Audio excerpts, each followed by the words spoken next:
एक ऐसा भी समय था जब हमारे देश में अनेक प्रकार का मोबाइल नेटवर्क कंपनी थे, जैसे कि हाच, Reliance India mobile, Airtel, Uninor और एयरसेल। इस टाइप का हर एक प्रकार का मोबाइल नेटवर्क कंपनी थे। पर आजकल क्या हुआ, आजकल कोई गिनी चुनी 2 या 1 कंपनी देखने को मिलते हैं। हमारा न्यू जनरेशन ये विश्वास भी नहीं करेगी कि पहले हर एक प्रकार का मोबाइल नेटवर्क कंपनी हमारे देश में थे। तब क्या होते थे, एक बार अगर आप मोबाइल सिम खरीद लिए तो लाइफ टाइम इनकमिंग कॉल आती थी, उसके लिए अलग से रिचार्ज करवाना नहीं पड़ता था। पर आजकल आप लोग अगर रिचार्ज नहीं करवाए तो आपका फ़ोन में फ़ोन नहीं आएगा। वो एक ऐसा ज़माना था। पर ऐसा क्या हुआ जो वो सब कंपनी आज नहीं है? भारत सरकार का निजी कंपनी बीएसएनएल का क्या हुआ? क्यों बीएसएनएल डूब गए? आज इस वीडियो में विस्तार से आलोचना करेंगे। तो आइए शुरू करते हैं। बीएसएनएल भारत संचार निगम लिमिटेड, ये भारत सरकार का निजी कंपनी है। तो बीएसएनएल का इस दुर्दशा कैसे हुई, इस वीडियो में आलोचना करेंगे। बीएसएनएल को कभी माथा ऊंचा करके खड़ा होने का मौका ही नहीं दिया केंद्रीय सरकार, वो यूपीए सरकार हो या एनडीए सरकार हो, मतलब वो कांग्रेस सरकार हो या बीजेपी सरकार हो। एक समय था दोस्तों, 2001 से 2008 तक बीएसएनएल का गोल्डन पीरियड चल रहा था। तब क्या हुआ, इस समय बीएसएनएल ने 46,000 करोड़ रुपए प्रॉफिट किए थे। इतनी बड़ी कंपनी आज सबके पीछे कैसे हो गया? जब प्राइवेट कंपनियां सिर्फ शहर में अपने नेटवर्क दिए थे, उस समय बीएसएनएल गांव में पहुंच गए थे। क्योंकि बीएसएनएल सरकारी कंपनी थी, इसलिए गांव में भी बीएसएनएल का आना जरूरी था, ये सरकार तब सोचते थे। जब प्राइवेट कंपनियां शहर में अपनी नेटवर्क दे रही थी, शहर में प्राइवेट कंपनियां चल रही थी, पर बीएसएनएल गांव में भी आ गया था। बीएसएनएल का इतना मार्केट अच्छे थे। पर क्या हुआ, 2007 में बीएसएनएल सिद्धांत लिए कि वो वाईमैक्स टेक्नोलॉजी चालू करेंगे। उस वक्त केंद्रीय मिनिस्टर थे ए राजा, पर ये राजा बीएसएनएल का ये प्रपोजल एक्सेप्ट नहीं किए। मतलब तभी बीएसएनएल ने सोच लिए थे कि वो 4G चालू करेंगे। इसलिए बीएसएनएल को चाइनीज टेक्नोलॉजी का ज़रूरत था। पर उस वक्त केंद्रीय होम मिनिस्ट्री ने ये बीएसएनएल को ये परमिशन नहीं दिया। पर चाइनीज टेक्नोलॉजी की मदद से एयरटेल, हाच, इस तरह की जो प्राइवेट कंपनियां थी, वो अपनी टेक्नोलॉजी उन्नत किए, डेवलप किए। शहर में तो थे ही उस प्राइवेट कंपनियां, वो गांव में भी आ गए। और बीएसएनएल का मार्केट वैल्यू कम होते गए दिन प्रतिदिन। एक समय था 2008 में जो बीएसएनएल का एक बड़ी डील मिली थी। जब बीएसएनएल को एक बड़ी डील मिली थी, वो था $10,000 का डील। उस डील में भी था घोटाला का दुर्गंध। हाँ दोस्तों, इसलिए बीएसएनएल दिन प्रतिदिन पीछे चला गया और प्राइवेट कंपनी आगे चली गई। इसके बाद आया एनडीए का ज़माना, मतलब 2014 के बाद बीएसएनएल तो घुटने टेक दिए, मतलब बीएसएनएल सबसे पीछा चला गया। एक सूत्र के अनुसार 2016 से 17 इस साल में बीएसएनएल का लॉस हुआ 45,000 करोड़ रुपए, और 2017-18 में बीएसएनएल का लॉस हुआ 75,000 करोड़ रुपए। बीएसएनएल लॉस में चल रहे थे।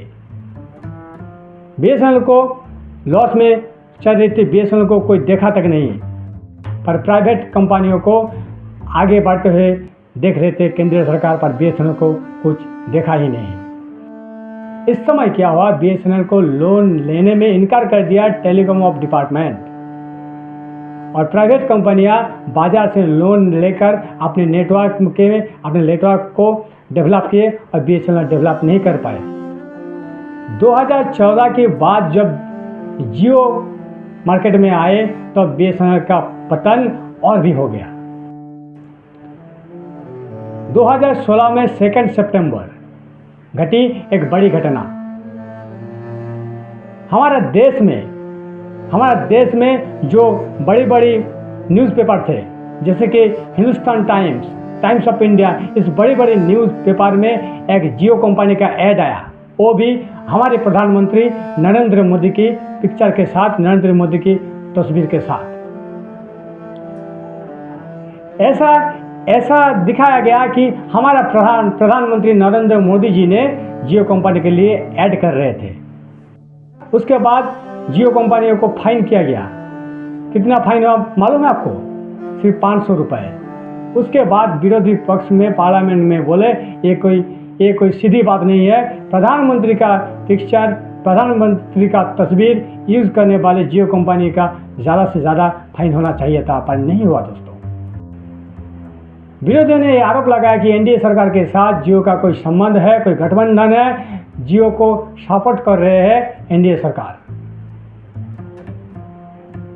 एनडीए सरकार के समय जियो कंपनी कुछ सुविधा भी पाई। वो कैसे? जब जियो कंपनी पहले लॉन्च हुए थे तब जियो कंपनी एक वेलकम ऑफर दिए थे। क्या था वो वेलकम ऑफर? वो वेलकम ऑफर थे सब कुछ फ्री। मतलब जियो कंपनी आए थे, वो नेट भी फ्री, फ़ोन करने में पैसा भी नहीं लगेगा, सब कुछ फ्री। पर ट्राई का एक नियम है कि 90 दिन के ज़्यादा कोई भी कंपनी, कोई भी प्राइवेट कंपनी अपनी वेलकम ऑफर नहीं दे सकते। पर जियो ने क्या किया, 90 दिन से ज़्यादा मतलब 6 मंथ तक ये जो ऑफर था ये दिए थे। आप लोग प्रश्न करेंगे ये तो अच्छा है, आम आदमी के लिए अच्छा है, सब कुछ फ्री, पर इसमें जो सरकार का जो रेवेन्यू मिलते थे वो रेवेन्यू एनडीए सरकार नहीं लिए, वो रेवेन्यू सरकार को नहीं मिले, जिसके तहत सरकार को बहुत लॉस हुआ। ये लॉस करोड़ रुपया हुआ दोस्तों। अगर इस रुपीस को बीएसएनएल को लगाया जाता तो आज बीएसएनएल बहुत ऊंचे में चला जाता। आज ये दिन देखना नहीं पड़ता कि जब प्राइवेट कंपनी अपनी निजी मनगढ़ंत रिचार्ज का दाम बढ़ा रहा है, रिचार्ज का कीमत बढ़ा रहा है, आज ये दिन देखना नहीं पड़ता। पर उस वक्त एनडीए सरकार ने जियो को सपोर्ट किया, ये हम सब जानते हैं, ये विरोधी पक्ष ने उस वक्त बोले थे। और ये जो आप देख रहे हैं वेलकम ऑफर का जो स्कैम, हम स्कैम ही बोलेंगे, जो ट्राई का नियम नहीं माना गया।